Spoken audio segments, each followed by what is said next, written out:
Do you remember when you first met? He came to the pet store looking for a job. It was summer after sixth grade? Seventh. Congratulations on a fantastic movie. Samy, this script is so unique and clever, and I believe, correct me if I'm wrong, this is your first produced screenplay? It is. Wow. Yeah. You know, I had been thinking about these tabloid cases that, you know, were so prevalent growing up in the 90s, and then we seem to be in this renaissance of re-looking at all of them kind of one by one. And I think I thought back to the Mary Kay Letourneau case and you know, some of these student teachers. And I remembered that they had children, and I thought, oh, those children are probably adults now. And I just had this real creepy image of an empty house with a couple like this. And that was kind of the first spark of it that got me really excited. What was it about this script that stood out and was, you know, made you sort of leap at it? I was just so taken with Samy's writing and these characters that she created, but also the questions she was asking about performance and identity and truth and whether art could be amoral. I just was completely obsessed with all of these unanswerable questions that she raised, and of course these delicious characters that we got to play. I read the script that Natalie sent me, and of course, as you read it, I'm seeing Natalie role. So there's already a center figure here, and I'm imagining Natalie carrying us through this film. But it's so true how brilliantly this idea of dealing with tabloid culture is separated by 20-some years. But what that does is it creates this space. Natalie's character, Elizabeth, is elicited into navigating and chipping away at the walls that have been erected around this family and how they survived all these years. But what it really ends up becoming is a question about how we tell stories and what is the cost and damage associated with telling, and the presumptions of accessing truth. But immediately we started to talk about it, and the way she talked about it reminded me so much of Julianne Moore in her fearlessness and her interest in taking us into places that are not always comfortable. This is, I believe, is it your fifth or sixth film with Todd? Wow, what is the secret to this ongoing collaboration? Could you have imagined back all those years shooting Safe that you'd be this Scorsese and De Niro? I'll take De Niro. No, you're Scorsese, I'm De Niro. I'll take that. Yeah. Oh my God. I'm fortunate that he feels that I can bring his visions to life, you know, and that he can count on me as a partner. And I'm here for whatever. And this was. I was so excited. I really was like, is this really happening? Is this really happening? Are we really doing this? And I'd always wanted to work with Natalie as well, and was such a fan of hers. And it only got better meeting her and working with her. You know, it's just, she's a tremendous creative partner. Natalie was able to pick up my gestures, my mannerisms, and the vocal stuff like in real time. She managed to do something that I think was just so wonderful and so elegant, which was as I was being Gracie, and I would, I could see her out of the corner of my eyes copying my mannerisms, but in a way that Gracie, where she felt approved, where she felt, she's telegraphing this version of herself too. She wants Elizabeth to see this. And so there's a tremendous amount of approbation she gets from watching somebody, act like her. You said something, Todd, that I just love, and I've been stealing it, that some roles demand discovery, and that, when you saw Charles, that was your experience. It's always a wonderful opportunity when we have something like really challenging to try to figure out. And we put out a breakdown and got readings from actors, and some really fine actors, and all Korean American actors. Charles, though, did something unlike anybody else. He seemed like he was still encased behind, all of these barriers. It was so suppressed and so subtle. It just distinguished itself. It made me see who Joe was in real time. So I sort of saw the whole film in what Charles had intuited at the very beginning. And did you put yourself on tape originally? I did. Wow. Yes. Because so often you do that and you send it off and you're told to forget about it. But how do you forget about this opportunity? Well, you know, when I first got the script and the sides, I saw that it was Natalie Portman, Julianne Moore, and Todd Haynes were attached and doing the project. And so I was like, what do I have to lose?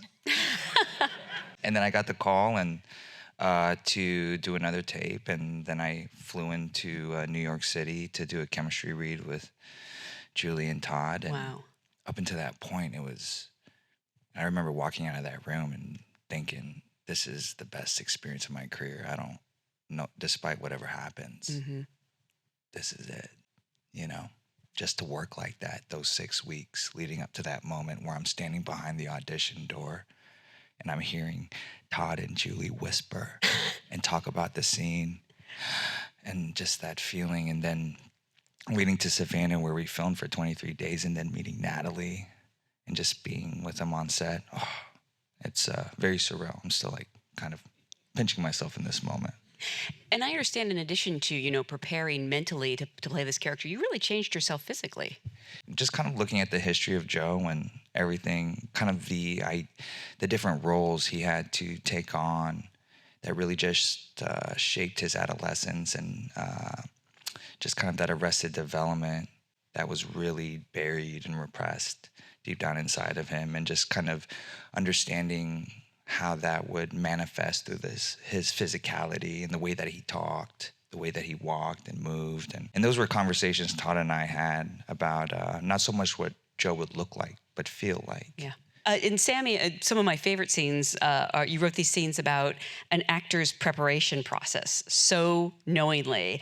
How did you gain that insight? Television actress who really has something to prove here is, you know, there is something that felt comedic about that as our entry point.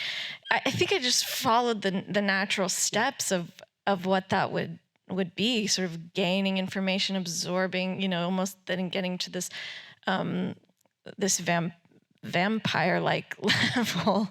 But I will, yeah, that felt like a natural way for us to keep getting information about this story. Did you read that and kind of go like, she nailed it? Yeah, it's like a documentary. We're looking to, you know, represent people's hearts and understand their souls and minds and how their inner workings, but ultimately also cannibalizing people's emotions and the brutality of like using people's real feelings and real stories as our raw materials, that there's this really harsh ethical, you know, paradox that we face when we do what we do about real people in particular. That's problematic. I mean, it's like there's no answer to this, but it raises so many incredible questions. And I mean, that's why this Samy's piece is just infinitely interesting. You have this great script already, but actors really elevate the story and sometimes know the characters better than anyone else. And that's got to make your job all the easier. Particularly the way the film is shot with these extended long takes that are these scenes that take place in the mirror, that a tremendous amount of space is given for the actor to live in the frame and for us to watch and observe that interaction between the actor.